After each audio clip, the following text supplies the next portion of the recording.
সামান্য উত্তেজনায় হঠাৎ করে বুক ধড়ফড় করা সাধারণত মানসিক চাপ, উদ্বেগ বা অতিরিক্ত উত্তেজনার ফল হতে পারে। এটি কখনো কখনো হার্টবিটের বৃদ্ধি বা প্যালপিটেশন হিসেবে অনুভূত হয়। সম্ভাব্য কারণসমূহ: উদ্বেগ বা মানসিক চাপ, হঠাৎ উত্তেজনা বা দুশ্চিন্তা করলে অ্যাড্রেনালিন হরমোন বৃদ্ধি পায়, যা হার্টবিট বাড়ায়। ক্যাফেইন বা নিকোটিনের অতিরিক্ত গ্রহণ, কফি বা ধূমপানের ফলে এমন হতে পারে। নিদ্রাহীনতা বা অতিরিক্ত ক্লান্তি, শরীর বিশ্রাম না পেলে হৃৎপিণ্ডের কাজের ওপর প্রভাব পড়ে। হরমোনাল পরিবর্তন, বিশেষত মহিলাদের ক্ষেত্রে, পিরিয়ড, গর্ভাবস্থা বা মেনোপোজের সময়। ওষুধের পার্শ্ব প্রতিক্রিয়া, কিছু ওষুধ বা সাপ্লিমেন্ট এই ধরনের প্রতিক্রিয়া সৃষ্টি করতে পারে। হার্টের সমস্যা, যদিও খুব কম ক্ষেত্রে, এটি হৃদযন্ত্রের সমস্যার লক্ষণ হতে পারে।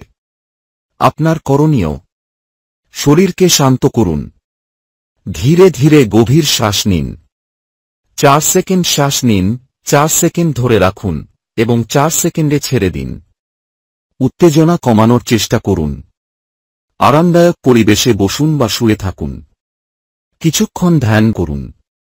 ক্যাফেইন ও নিকোটিন এড়িয়ে চলুন। পর্যাপ্ত ঘুম নিশ্চিত করুন। খাবারের প্রতি নজর দিন, পুষ্টিকর খাবার খান, এবং অতিরিক্ত চিনি বা প্রক্রিয়াজাত খাবার এড়িয়ে চলুন।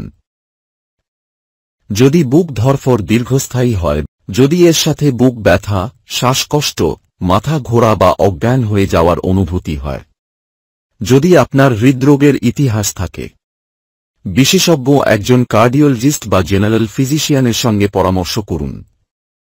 সামান্য উত্তেজনায় বুক ধড়ফড় বা হৃদস্পন্দনের দ্রুত হওয়া কমাতে যোগব্যায়াম অত্যন্ত কার্যকর হতে পারে। কিছু নির্দিষ্ট আসন এবং প্র্যাকটিস মানসিক প্রশান্তি এনে দেয় এবং স্নায়ু ও হৃদযন্ত্রকে স্বাভাবিক করতে সাহায্য করে। শ্বাস-প্রশ্বাসের ব্যায়াম, প্রাণায়ামা, অনুলোম বিলোম, অল্টারনেট নস্ট্রল ব্রেথিং। কিভাবে করবেন? আরামদায়ক স্থানে সোজা হয়ে বসুন। ডান হাতের বুড়ো আঙুল দিয়ে ডান নাক বন্ধ করুন। বাম নাক দিয়ে ধীরে ধীরে শ্বাস নিন। বাম নাক বন্ধ করে ডান নাক দিয়ে শ্বাস ছাড়ুন। এটি 10 মিনিট ধরে চালিয়ে যান। উপকারিতা: স্নায়ু শান্ত করে এবং হৃদস্পন্দন স্বাভাবিক করতে সাহায্য করে। ব্রহ্মরি, হামিং বি ব্রেথ। কিভাবে করবেন? আরাম করে বসুন এবং চোখ বন্ধ করুন। গভীর শ্বাস নিন এবং ধীরে ধীরে শ্বাস ছাড়ার সময় গুনগুন শব্দ করুন। 7 বার করুন। উপকারিতা: মানসিক চাপ কমায় এবং হৃদস্পন্দন নিয়ন্ত্রণে আনে। দীর্ঘ শ্বাস, ডিপ ব্রেথিং। কিভাবে করবেন? সোজা হয়ে বসুন বা শুয়ে থাকুন। নাক দিয়ে গভীর শ্বাস নিন এবং মুখ দিয়ে ধীরে ধীরে ছাড়ুন। 10 বার করুন। উপকারিতা: উত্তেজনা এবং উদ্বেগ কমাতে সাহায্য করে।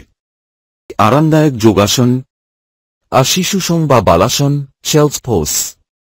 কিভাবে করবেন? হাঁটু মুড়ে পা মাটিতে রাখুন। ধীরে ধীরে শরীর সামনের দিকে ঝুঁকিয়ে হাত সামনের দিকে বাড়িয়ে মাটিতে রাখুন। 2 মিনিট অবস্থান করুন। উপকারিতা: মন শান্ত করে এবং স্নায়ুকে শিথিল করে। শবাসন, কটস পোজ। কিভাবে করবেন? মেঝেতে সোজা হয়ে শুয়ে পড়ুন। হাত পা আলগা করে রাখুন এবং চোখ বন্ধ করুন। শরীরকে সম্পূর্ণরূপে শিথিল করুন। 10 মিনিট থাকুন। উপকারিতা: মানসিক এবং শারীরিক চাপ কমিয়ে হৃদস্পন্দন স্বাভাবিক করে। সুখাসন, ইজি পোজ। কিভাবে করবেন? মেঝেতে আরাম করে বসুন। মেরুদণ্ড সোজা রেখে হাত দুটি হাঁটুর ওপর রাখুন। চোখ বন্ধ করে গভীর শ্বাস-প্রশ্বাস নিন। উপকারিতা: স্নায়ু শান্ত এবং মনোযোগ বৃদ্ধি করে। ধ্যান, মেডিটেশন। 10 মিনিট নীরবে বসে ধ্যান করুন। এটি মানসিক প্রশান্তি আনতে সাহায্য করে। মন্ত্র জপ, যেমন ওম, ধীরে ধীরে উচ্চারণ করুন। হালকা স্ট্রেচিং আসন। হালকা স্ট্রেচিং হৃদস্পন্দন নিয়ন্ত্রণে সহায়ক। মার্জারিয়াসন। এটি শ্বাস-প্রশ্বাসের সঙ্গে তাল মিলিয়ে স্নায়ুকে আরাম দেয়। নিয়মিত যোগব্যায়াম ও প্রাণায়াম চর্চা করলে সামান্য উত্তেজনার সময় বুক ধড়ফড় করার প্রবণতা কমে যাবে। তবে এটি যদি নিয়মিত এবং গুরুতর হয়, তবে অবশ্যই ডাক্তারের সঙ্গে পরামর্শ করুন। আপনার যদি আরও প্রশ্ন বা অন্য কোনো যোগাসনের বিষয়ে জিজ্ঞাসা থাকে জানাতে পারেন। ভিডিওটি ভালো লাগলে লাইক, কমেন্ট ও শেয়ার করুন আর নিয়মিত আপডেট পেতে চ্যানেলটিকে সাবস্ক্রাইব করুন এবং বেল আইকনে গিয়ে ক্লিক করুন।